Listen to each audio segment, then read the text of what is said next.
బాగి అమర్ ఇద్దరు కూడా ఒక దగ్గర కూర్చొని ఐస్ క్రీమ్ తింటూ ఉంటారు. ఇక అప్పుడు మనోహరి ఫోన్లో చూపించిన ఆరు ఫోటో లాంటి అమ్మాయి అటువైపుగా వెళ్తూ ఉండడంతో బాగి ఒక్కసారిగా ఇక్కడే ఉండండి, నేను ఇప్పుడే వస్తాను అంటూ పక్కకు వెళ్తుంది. అలా బాగి ఆరులాగా ఉన్న అమ్మాయి వెంట పరుగులు తీస్తూ ఉంటుంది. ఇక తన కాలు నొప్పిగా ఉన్నా సరే అలా పరిగెడుతూ అక్క అక్క అని చెప్పి ఆవిడ్ని పిలుస్తూ ఉంటుంది. అయినా సరే ఆవిడ ఏమాత్రం పట్టించుకోకుండా తన కూతుర్ని వెతుక్కుంటూ ఆ పార్కులో తిరుగుతూ ఉంటుంది. అమర్ బాగి వెనకాల వస్తూ కింద పడబోతున్న బాగిని గట్టిగా పట్టుకొని, అసలు ఏమైంది బాగి నీకు, ఎందుకు ఇలా పరిగెడుతున్నావు అని చెప్పి అమర్ అడుగుతూ ఉంటాడు. దాంతో బాగి ఏమండి నేను ఆరు అక్కని చూశాను అని చెప్పి అంటూ ఉంటుంది. దాంతో అమర్ బాగి మాటలకి ఒక్కసారిగా షాక్ అవుతాడు. నువ్వేం మాట్లాడుతున్నావో నీకు అర్థమవుతుందా బాగి, చనిపోయిన ఆరు కనిపించడం ఏంటి, నీ మాటలు పిల్లలు వింటే ఎంతలా బాధపడతారో తెలుసా అని చెప్పి అమర్ అంటూ ఉంటాడు. అమర్ మాటలు బాగి ఏమాత్రం పట్టించుకోకుండా అలా ఆవిడ వెంట పరిగెడుతూ ఉంటుంది. ఆవిడ ఒక చోట తన పాపని బాల్తో ఆడిస్తూ ఉంటుంది. అటు ఇటు పరిగెత్తొద్దని చెప్పాను కదా, నిన్ను పట్టుకోవడం చాలా కష్టంగా ఉంది, కుదురుగా ఒక దగ్గర కూర్చొని కాసేపు ఆడుకో అని చెప్పి ఆవిడ అంటూ ఉంటే అప్పుడే బాగి వెనక నుండి వచ్చి ఆవిడ భుజం మీద చేయి వేస్తూ ఆరు అక్క అని చెప్పి పిలుస్తూ ఉంటుంది. ఇక దాంతో ఆవిడ ఒక్కసారిగా షాక్ అవుతూ నా పేరు ఆరు కాదండి లలిత అని చెప్పి అంటూ ఉంటుంది.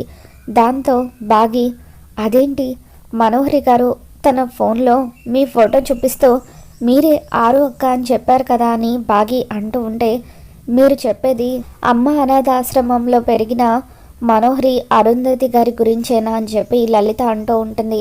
దాంతో బాగి అవునండి వాళ్ళు మీకు తెలుసా అని చెప్పి అంటూ ఉంటే, మేమంతా చిన్నప్పుడు ఆ ఆశ్రమంలో కలిసే పెరిగాము, 6 నెలల క్రితమే అరుంధతి చనిపోయిందని తెలిసింది, చాలా బాధ అనిపించింది, తను చాలా మంచిదండి, అయినా మీరు ఆవిడకు ఏమవుతారు, అరుంధతిని చూడకపోవడం ఏంటి, అయినా మనోహరి నా ఫోటో చూపించి నేను ఆరు అని ఎందుకు చెప్పుంటుంది అని చెప్పి లలిత అంటూ ఉంటుంది.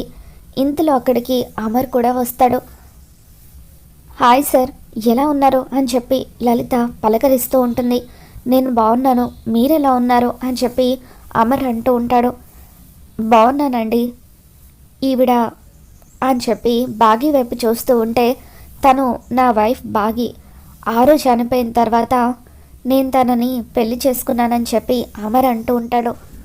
బాగి తను లలిత ఆరుకి చాలా మంచి ఫ్రెండ్, మనోహరికి కూడా ఫ్రెండే, నువ్వు తనని చూసి ఆరు అనుకోవడం ఏంటి అని చెప్పి అమర్ అంటూ ఉంటాడు. దాంతో బాగి లేదండి నాకు ఆవిడ ఫోటో చూపించే మనోహరి గారు అరుంధతి అక్క అని చెప్పారు, అందుకే తనని చూడగానే నేను పరిగెడుతూ ఇటువైపు వచ్చాను అని చెప్పి అంటూ ఉంటుంది.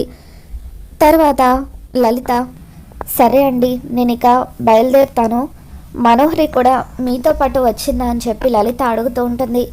దాంతో అదిగో అక్కడే ఉంది అని చెప్పి అమర్ అంటూ ఉంటే, నేను వెళ్తూ వెళ్తూ మనోహరిని కలిసి వెళ్తాను, బయట మా ఆయన వెయిట్ చేస్తున్నారు అని చెప్పి లలిత అక్కడి నుండి వెళ్ళిపోతుంది. ఇక అమర్ బాగితో అసలు నువ్వు ఏమంటున్నావు బాగి, మనోహరి తనని చూపించి ఆరు అని నీతో చెప్పడం ఏంటి అని అంటూ ఉంటే, మీ మీద ఒట్టు వేసి చెప్తున్నానండి, నేను అబద్ధం చెప్పడం లేదు, నిజంగా ఆవిడ ఫోటో చూపించే మనోహరి గారు నాకు అరుంధతి అక్క అని చెప్పారు, ఆ రోజు నుండి నేను అరుంధతి అక్క ఈవిడే అనుకుంటున్నాను అని చెప్పి బాగి అనడంతో, అంటే నువ్వు ఇప్పటి వరకు అరుంధతి ఫోటో చూడలేదన్నమాట, ఇంటికి వెళ్ళిన తర్వాత నీకు ఆరు ఫోటో చూపిస్తాను అని చెప్పి అమర్ అంటాడు. సరే అండి ఆరు ఒక్క ఫోటో చూడాలని నేను కూడా ఎంతగానో అనుకుంటున్నాను అని చెప్పి, అసలు మనోహరి ఎందుకలా వేరే వాళ్ళ ఫోటో చూపించిందో ఎలాగైనా సరే తెలుసుకోవాలి అని చెప్పి బాగి మనసులో అనుకుంటుంది. లలిత మనోహరి దగ్గరికి వచ్చి హాయ్ మనో ఎలా ఉన్నావని చెప్పి అడుగుతూ ఉంటుంది. ఇంతలో చిత్ర కూడా లలితను గుర్తుపట్టి హాయ్ లలిత ఎలా ఉన్నావే అని చెప్పి పలకరిస్తూ ఉంటుంది. ఇక మనోహరి లలితను చూసి ఒక్కసారిగా షాక్ అవుతూ కొంపదీసి దీన్ని బాగి చూసేసి ఉంటుందా? ఒకసారి దీని ఫోటో చూపించే కదా నేను ఆరు అని చెప్పాను. అయినా ఇంతకుముందు వీళ్ళు బెంగళూరులో ఉండేవాళ్ళు కదా, ఇక్కడికి ఎప్పుడు వచ్చి ఉంటారని చెప్పి టెన్షన్ పడుతూ ఉంటుంది.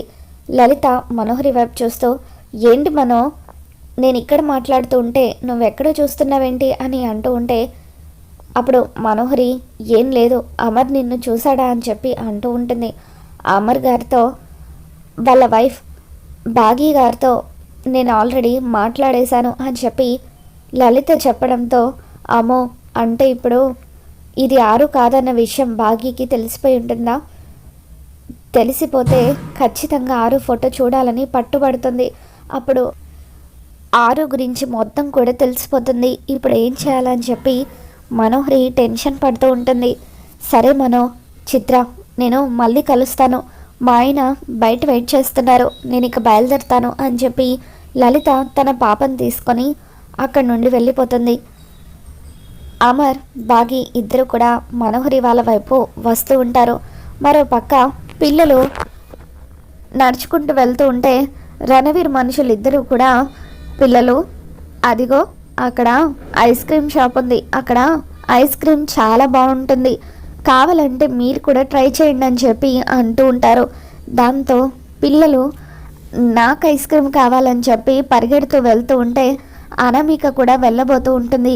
అనామిక గారు మీరు ఉండండి, నేను వెళ్తాను అని చెప్పి రణవీర్ పిల్లల వెనకాల వెళ్తూ ఉంటాడు.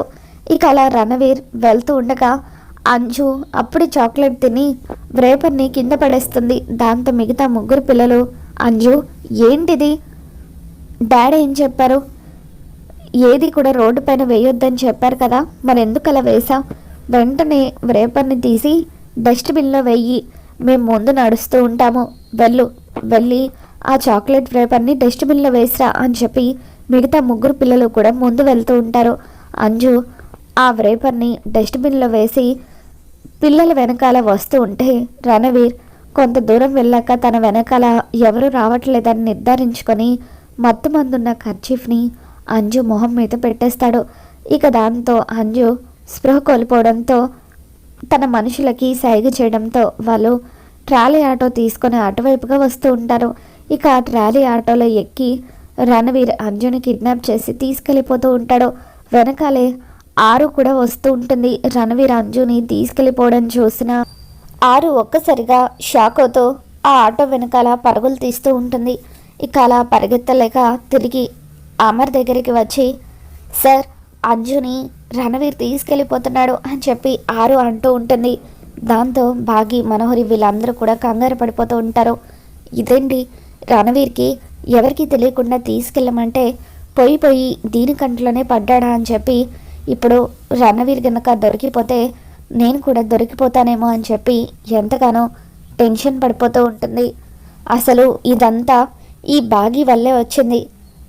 కాలు సరిగ్గా లేకపోయినా కూడా వాటర్ పార్క్కి వెళ్దామని చెప్పి పిల్లల్ని రెచ్చగొట్టి తీసుకువచ్చింది అని చెప్పి, నువ్వు పిల్లల్ని ఇక్కడికి తీసుకురావడం వల్లే అంజు కిడ్నాప్ అయిందని చెప్పి మనోహరి బాగి మీద నిందలు వేస్తూ ఉంటే అప్పుడు పిల్లలు, అదేంటి మనోహరి ఆంటీ, ఎందుకు మిస్సమ్మని అంటారు, మా వల్లే కదా మిస్సమ్మ డాడ్ని బతిమలాడి ఒప్పించింది, మేమే కదా మిస్సమ్మని అడగమని చెప్పామని చెప్పి ముగ్గురు పిల్లలు కూడా అంటూ ఉంటారు.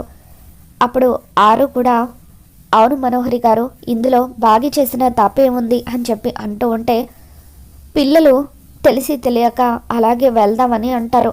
కానీ పెద్దవాళ్ళుగా మనం బాధ్యత తీసుకొని వద్దని వాళ్ళని ఆపి ఉండాల్సింది. ఇప్పుడు చూడు, నీ వల్లే అంజు రిస్క్లో పడింది, పొరపాటున అంజుకి ఏదైనా జరగాలి, అమర్ నిన్ను క్షమించడు అని చెప్పి మనోహరి బాగికి అమర్ ముందే వార్నింగ్ ఇస్తూ ఉంటుంది. దాంతో అమర్ షటప్ మనోహరి అంటూ గట్టిగా అరుస్తాడు. చూడు మనోహరి, అంజుకి ఏమీ కాకుండా క్షేమంగా తీసుకువచ్చే బాధ్యత నాది. జరిగిన దాంట్లో బాగి తప్పు ఏమీ లేదు. ఇంకొక మాట బాగినేమైనా అన్నా నేను ఊరుకోను. బాగి నా భార్య, పిల్లలకు తల్లి. పిల్లలు కనిపించకపోతే నాకెంత బాధగా ఉంటుందో బాగి కూడా అంతే బాధగా ఉంటుంది. ఇంకొకసారి బాగిని తప్పు పడితే నేను ఊరుకోను అని చెప్పి అమర్ మనోహరికి వార్నింగ్ ఇచ్చి తన టీంకి ఫోన్ చేసి అన్ని చెక్ పోస్టుల దగ్గర అలర్ట్ చేయండి. ఒక ట్రాలీ ఆటో, అందులో పాపని ఎత్తుకెళ్తున్నారు, వెంటనే ఆ ఆటోని పట్టుకోండి అని చెప్పి పోలీసులతో పాటు తన టీంకి అమర్ ఇన్ఫర్మేషన్ ఇస్తాడు. రాథోడ్, పద మనం కూడా వెంటనే బయలుదేరి వెళ్ళాలి అని చెప్పి బాగి మీరంతా వినోద్తో కలిసి ఇంటికి వెళ్ళండి. రే వినోద్, అందరినీ క్షేమంగా ఇంటికి తీసుకువెళ్ళు అని చెప్పి అమర్ అంటూ ఉంటాడు. అన్నయ్య నేను కూడా వస్తాను, అంజుని ఎవరెత్తుకు వెళ్ళిపోయారో ఏంటో అని వినోద్ అంటూ ఉంటే, వద్దు వినోద్, నువ్వు అందరినీ క్షేమంగా ఇంటికి తీసుకువెళ్ళు, నేను రాతోడు ఉన్నాం కదా, మేము వెళ్తామని చెప్పి అమర్ అక్కడి నుండి వెళ్ళిపోతాడు. ఇక వినోద్ అంజుకి ఏమవుతుందోనని టెన్షన్ పడుతూ ఉంటాడు. వినోద్ టెన్షన్ పడుకో, అంజుకి ఏమీ కాదు, సార్ వెళ్ళారు కదా తీసుకుని వస్తారులే అని చెప్పి, ఇదంతా ఈ మనోహరి పనే అయి ఉంటుంది అని చెప్పి అలా మనోహరి వైపు చిత్ర చూస్తూ ఉంటుంది. భాగ్య కూడా మనోహరి వైపు చూస్తూ, అంజు కిడ్నాప్ వెనక నీ హస్తం ఉందని బయటపడాలి, అప్పుడు నీ అంతు చూస్తాను అని చెప్పి వార్నింగ్ ఇస్తూ ఉంటుంది. మరి రాబోతున్న ఎపిసోడ్లో ఏం జరగబోతుందో మళ్ళీ మన ఛానల్లో తెలుసుకుందాం. ఈ వీడియో మీకు నచ్చినట్లయితే తప్పకుండా లైక్ చేయండి.